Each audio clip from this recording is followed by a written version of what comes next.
সবার ছেলে আমার বলে কেমনই, হারাই হারাই ভয়ে কোথায়, বুকে চেপে রাখতে চাই, কেঁদে মরি একটু সরে দাঁড়ালে, না জানি কোন মায়ায় ফিরে বিশ্বের ধন রাখবো বেঁধে আমার একটি বাবু তোকে দাঁড়ালে। আমি তোকে কোন মায়া দিয়ে আমার করে রাখবো?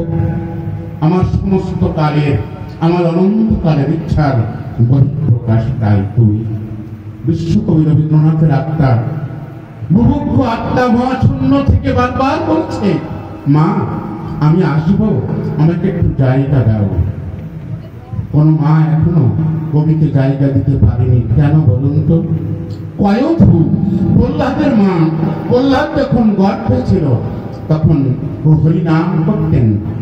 এই হরিনামের মধ্য দিয়ে প্রহ্লাদের জন্ম হয়েছিল, তাই পঞ্চম বর্ষীয় বালক প্রহ্লাদ ভগবানকে পেয়েছিল। একদিন ঠাকুরকে বললেন, ঠাকুর আমি এত অল্প বয়সে তোমাকে কেমন করে পেলাম?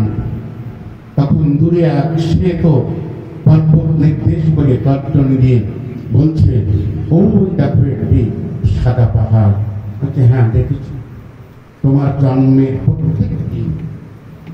প্রত্যেক জন্মের একটি একটি হাড় দিয়ে ওই বিশাল পর্বত তৈরি হয়েছে। তাহলে আমাদের এক দুই দিন ইষ্ট কর্ম করলে হয় না। লালন ফকিরের একটা জীবনীতে পড়েছিলাম, কতক্ষণ নাম করতে হয়? লালন ফকির বললেন, অষ্টপ্রহর 24 ঘন্টা নাম করতে হয়। আমি যখন ঘুমিয়ে আছি তখন নাম চলবে, আমি যখন জেগে আছি, কর্মে আছি, সকল কাজের মাঝে শয়নে স্বপনে জাগরণে নাম চলবে। নাম নাম শব্দটি আসছে না ধাতু থেকে। না মানে অভ্যাস যোগ, না ধাতুর অর্থ যোগ।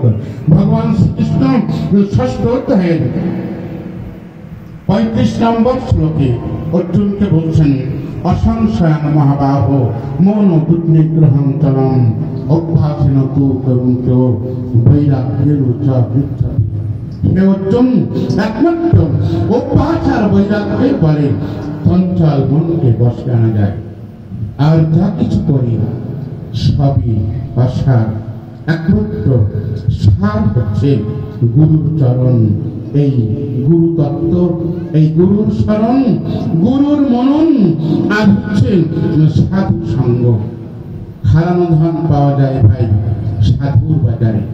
আর ঠাকুর পরিষ্কার করে বললেন, সব সমস্যার সমাধান জানি সৃষ্ট প্রতিষ্ঠান।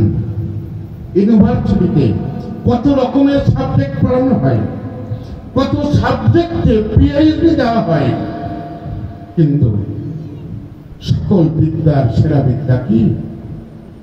ন অগ্রধিকাং তত্ত্বং ন অগ্রধিকাং তপঃ তত্ত্বজ্ঞানাৎ পরং নাস্তি তস্मै শ্রী গুরবে নমঃ। এই গুরু তত্ত্বের পরে আর কোন তত্ত্ব নাই। গুরু তত্ত্ব জানেন সাধু মহাজনে, একই মনে ডাকলে গুরু মানুষের মতো শোনে। তিনি আমার মধ্যে আছেন, নিত্য আছেন, সব সময় আছেন। তাকে উপলব্ধি করি কখন?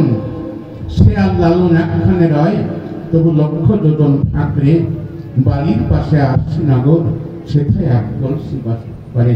একটি মায়ার আবরণে, একটি মায়ার আড়ালে তিনি আর আমি আলাদা হয়ে আছি।